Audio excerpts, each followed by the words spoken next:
Welcome everyone, my name is Merriman. I work in technical marketing at Cloudflare. I focus on everything application performance and security related, and today I'm going to talk about driving innovation in API security.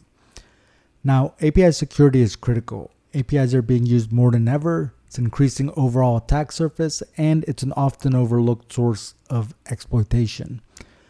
What companies need to be able to do here is they need to be able to accurately discover APIs, manage and monitor APIs, and detect and mitigate risk and abuse.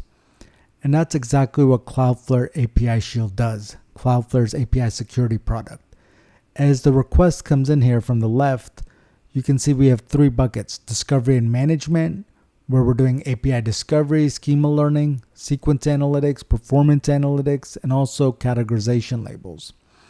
Then we have posture management, where we can do abuse detection. We're looking at authentication risks and BOLA attacks.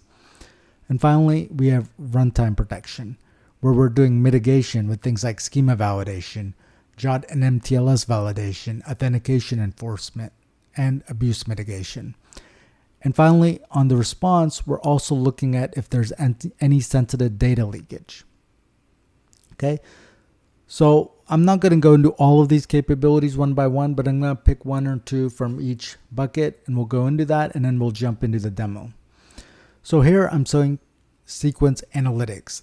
And this is a deeper form of API discovery through understanding how an API's entire user base uses the API.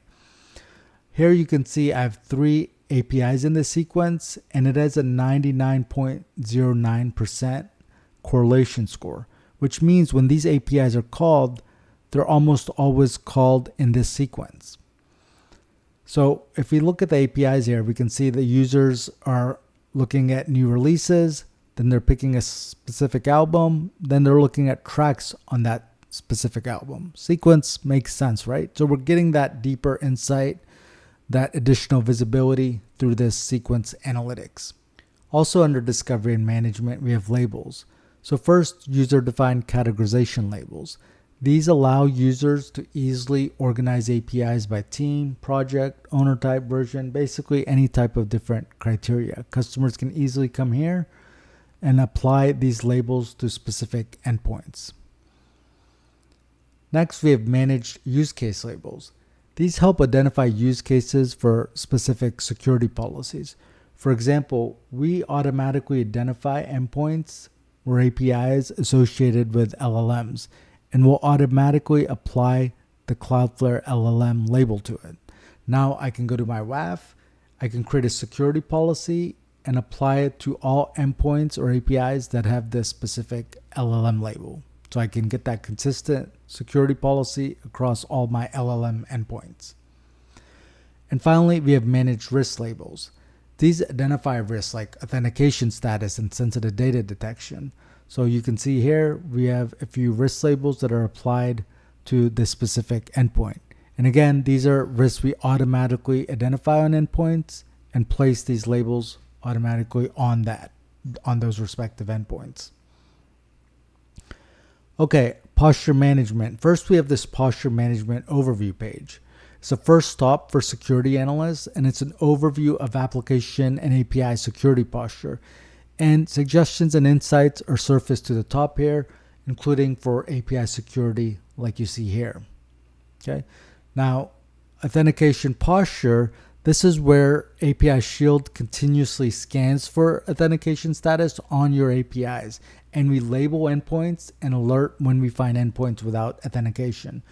For example, here we can see there's one endpoint that has no authentication, and then there's another endpoint that has mixed authentication, meaning some requests have authentication and some don't, which is likely not the result we want. Additionally, I have summary statistics available per endpoint, which tell me which authentication methods are missing.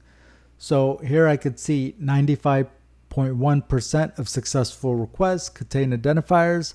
If I click View Active Identifiers, I can get more details, including what identifiers I've configured, what identifiers are actually being used in my traffic, and a breakdown of traffic that's authenticated and traffic that's not authenticated. Also under posture management, we have BOLA detection. Broken object level authentication is when an application or API fails to properly verify if user has permission to access specific private data. And since we have a deep knowledge on customer API schemas and sessions, we can pinpoint BOLA abuse so that you can follow up with your dev teams and fix that broken authorization. So looking here, we actually provide an enumeration report per endpoint. Again, this data is provided on a per endpoint basis, so customers will know exactly where to focus their efforts on fixing that authorization at the origin. Now, an enumeration attack is basically like an attempt to discover valid object identifiers like user IDs or resource IDs by systematically testing different values. So if you look at this report we provide here, you can see for this specific endpoint, we have two sets of unique user behavior. The vast majority of users requesting one user ID, but a set of other sessions, basically the attacker, requesting 10,000 as many, which is not normal, right?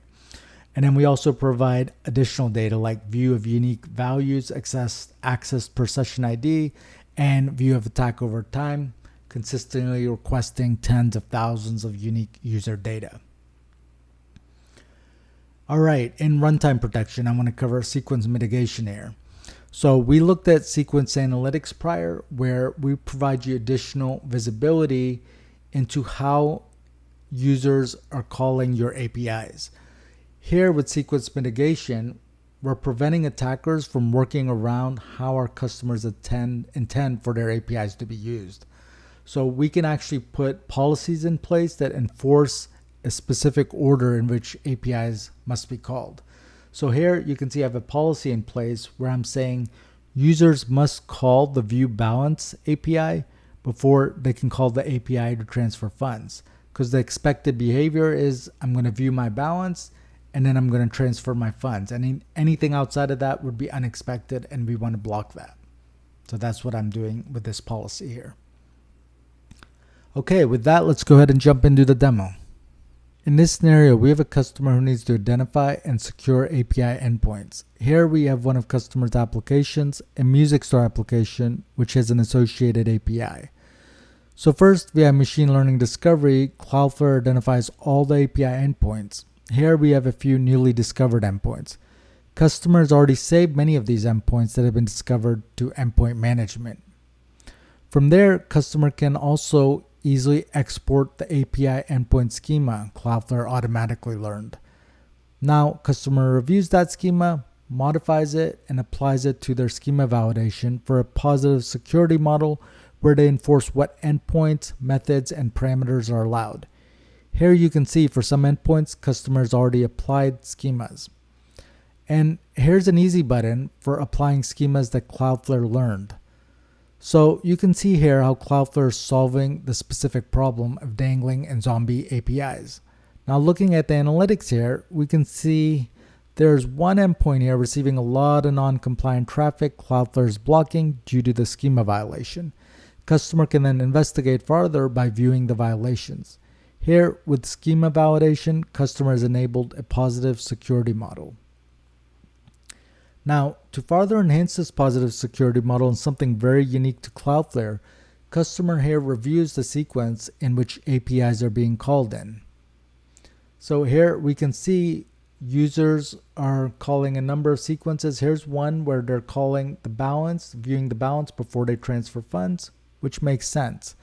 And further, customer now decides to put in place a sequence mitigation rule that actually enforces a certain order APIs must be called in. So here the user must view the balance before transferring funds, otherwise the request is blocked. So let's go ahead and see this in action. We'll jump to Postman here. And first now if user attempts to make a call to transfer funds prior to viewing the balance, you can see it's blocked.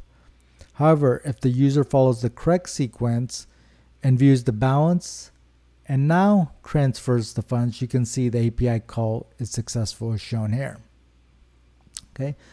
Now, in addition to this, customer wants to put in place additional volumetric abuse protection and also ensure there's no other risks like sensitive data leakage and mixed authentication for API endpoints. So going to endpoint management, you can see here Cloudflare keeps a baseline of each API endpoint's traffic and recommends a rate limit, where anything outside of that would be considered abuse. With one click, all the information per the recommendation is populated. And here, customer easily enforces volumetric abuse protection for this endpoint. Now, you can see here there are labels placed on some of the endpoints. Some are user-defined labels to help categorize and manage, and others are risk labels automatically applied by Cloudflare to help identify any risks. Here, customer decides to quickly filter on a few risk labels. So we'll go ahead here and select missing authentication, mixed authentication, and sensitive data. Okay, and then let's go and we'll jump to some specific endpoints here. Here's one that's particularly concerning because it's both leaking sensitive data and missing authentication. So we can click into it and it looks like it's credit card information. And under the authentication graph here, customer can see 0% of the requests in the last 24 hours contained authentication and what that access trend looks like. Now, clicking active identifiers here, we can see what identifiers were used and a breakdown of number of requests that had identifiers and ones that didn't in the last 7 days. Okay, let's click back here to endpoint management and look at these endpoints again. And here's another concerning one because it's an API endpoint that takes a variable. It is concerned with transferring funds, yet it looks like it's missing a schema and has mixed authentication, meaning there are both authenticated requests and unauthenticated requests. Clicking into it, we can see more details on the risk. And under the authentication graph here, customer can see only 50% of the requests in the last 24 hours contain authentication. Now clicking view active identifiers, again, we can see what identifiers were used and a breakdown of number of requests that had identifiers and ones that didn't. Customer can now follow up with developers to review and remediate. So how else can Cloudflare secure your organization? Well, we provide services across connect, protect, and build, application performance and security, network services, zero trust, and developer services, all on a single unified connectivity cloud platform. If you want to learn more about Connectivity Cloud or Cloudflare API security, talk to our team to start our architecture workshop, proof of concept trial, and a business value assessment.